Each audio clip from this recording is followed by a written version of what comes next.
made the transition from entrepreneur to social entrepreneur. Or at least that's what I put on my Facebook page, on my LinkedIn page. And we'll see how successful I've been in making that transition later when we look at how I've been rated on my LinkedIn pages for the various things that I do.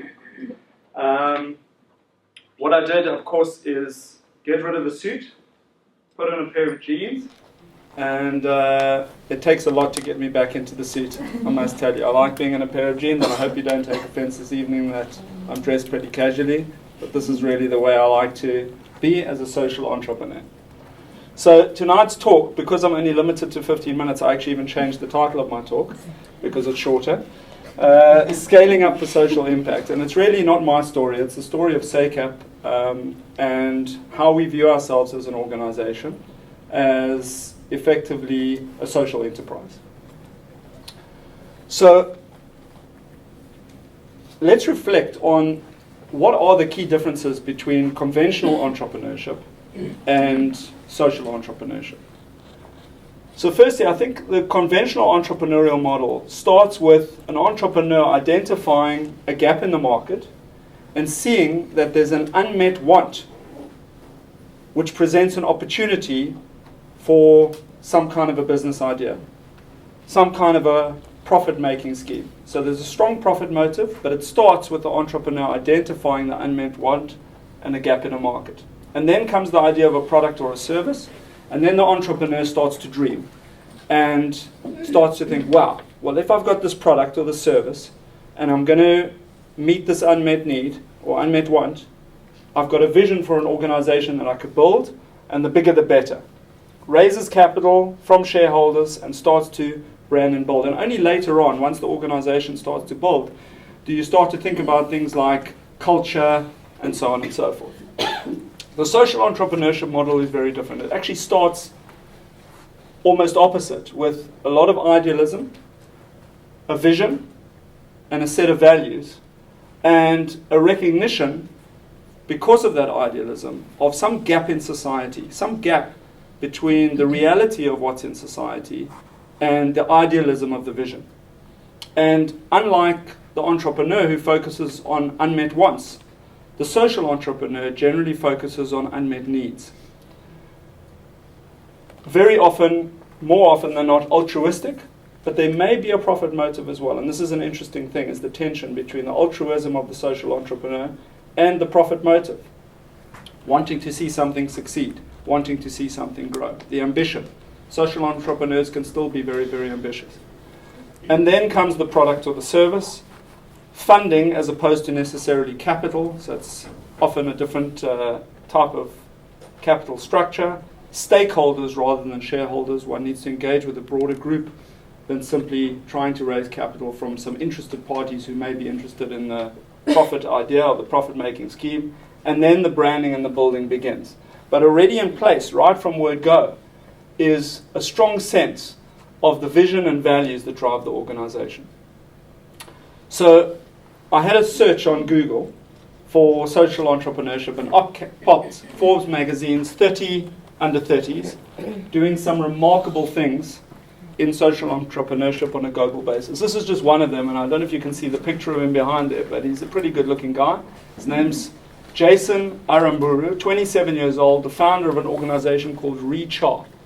And he uses what's called biochar, which is made from crop and animal waste, to help farmers in East Africa fight climate change and grow more food. And basically what the farmers do for a $60 investment, they become significantly more efficient in their farming. It saves them $200 per $60 investment, boosts their crop yield 26%, and reduces chemical fertilizer consumption by 80%. Now, this is very far from what SACAP does. But nonetheless, this young man made it onto the Forbes 30 under 30s list and is doing some amazing things.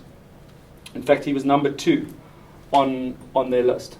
So I started to think, well, what about something for the 40-somethings? I mean, this is 30 under 30s. So I chatted to Zarina about it, and I thought, okay, well, 40 under 40-somethings. But when I searched on Google for 40-somethings, The only thing that came up was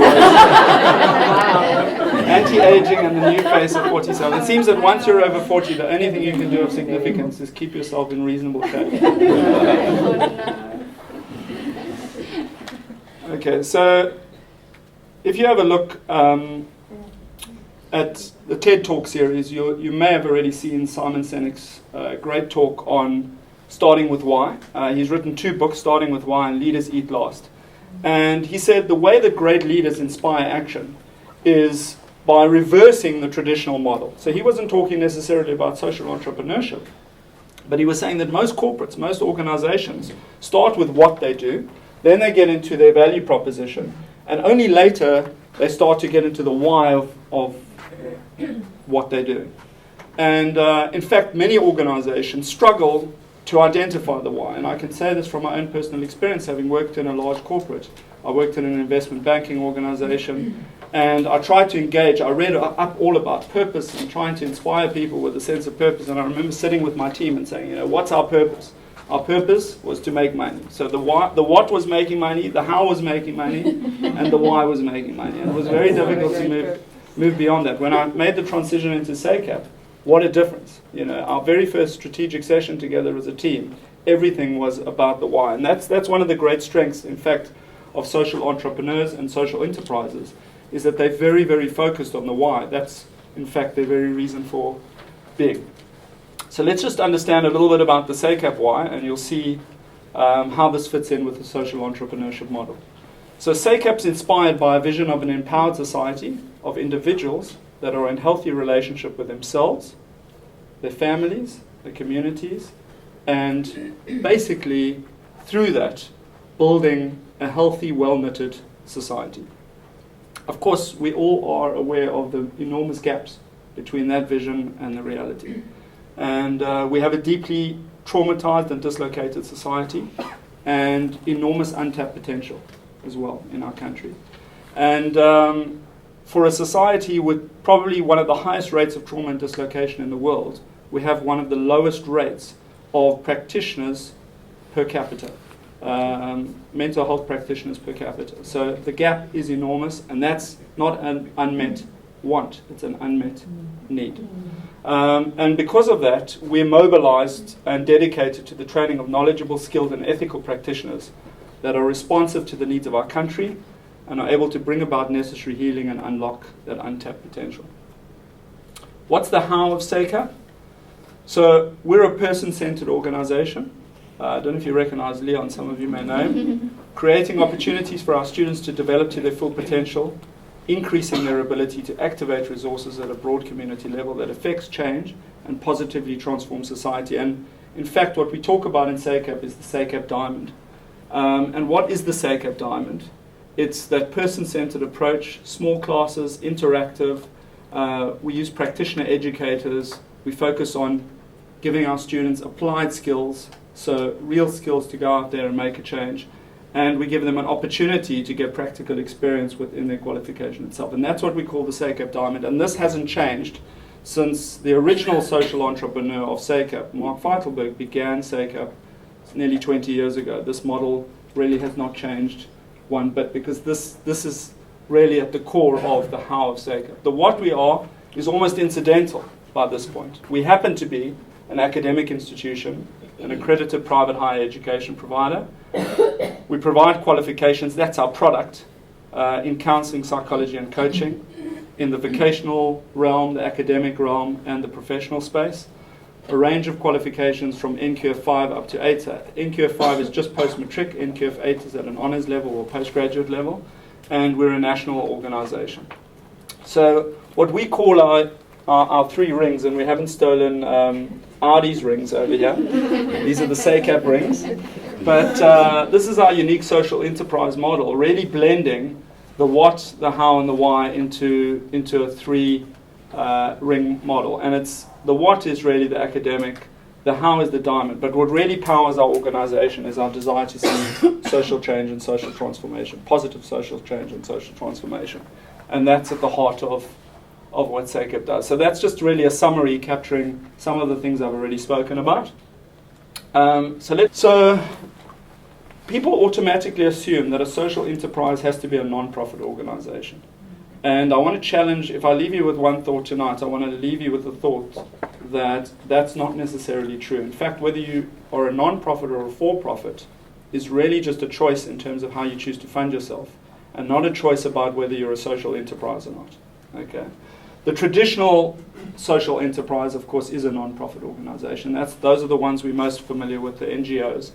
And the advantages of the non-profit model is that it resolves at least the perceived conflict of interest between the profit motive and the altruism of the social enterprise. And therefore, it's a purer form, or a perceived purer form of altruism. If it's a non-profit, you're able to access donor funding. You're able to access volunteers. And that often gives you a source of cheap capital, both financial capital and human capital, which enables you sometimes to give greater access, because you can often price your product, subsidize your product effectively through a lower cost of capital and a lower human capital cost as well. But the disadvantages of the non-profit model are the inefficiencies that creep in because of a lack of accountability that comes with a low cost of financial and human capital. And often tensions between the professional staff and the volunteer staff in the non-profit type organization. And the donor funding model, while having its advantages, also often raises ongoing questions of sustainability for non-profit organizations, because they're so dependent on donor funding, and you never really know where that next cent of donor funding is going to come from. The for-profit model really addresses many of these shortcomings, because you've got access to capital. As long as you can generate a return on that capital for the shareholders or for the investors, you know you've got a sustainable source of capital, either from your existing shareholders or from others who are willing to invest to get a return. You've got much higher levels of accountability because you can incentivize and align interests around that. And so when we revisit our three-ring model, we can look at it from a different perspective with the why, what, and how. And the why really remains the same, social impact. The what becomes a more integrated academic model which blends in some of our diamond. And then the how of what we do is actually as a business. And you can see in each of these three rings we hold ourselves accountable to a particular metric. So on the academic side, it's really all about quality assurance. On the business side, it's about return on investment. But we also are always measuring social impact as well. And in fact, this year for the first time, we produced a social impact report where we recorded the social impact of our fieldwork students in the 2014 cohort, and that's something that we're going to be building on as we move forward. So we've got metrics in every area, and we think actually that this blended model works particularly well. That's not to say there's not tension. Not everything sits in the center and works beautifully. Sometimes there are tensions between these three circles, but as long as everyone's on the same page and you understand how this all comes together, you actually can resolve those tensions. And as long as you've got different people speaking into each of these different areas, it actually works pretty well. And I think that's why SACEP has been successful in growing now in its fifth year, growing from 200 students 5 years ago to nearly 800 now. And we'll probably be at 1,000 students by next year. And that means 1,000 more people getting educated, becoming empowered, developing the knowledge and skills to go out there and affect transformation in the community. And that really is what we are all about. Now, how successful have I been in making the transition to social entrepreneurship? So as you can see, not at all. I've not been rated at all for social entrepreneurship on my LinkedIn profile, and that's been there for 5 years. Not one person has rated me, not even my colleagues. I keep getting rated for investments, private equity, corporate finance. I haven't been doing any of this stuff for 5 years. Even Zarina, Caroline, they're rating me for this stuff. Now I realized why. It's because LinkedIn keeps feeding them these things too. So I can't win this one. But I hope you believe me that I have largely made the transition. Thank you very much for listening to my story. And I think I made it in the 15 minutes. Well done.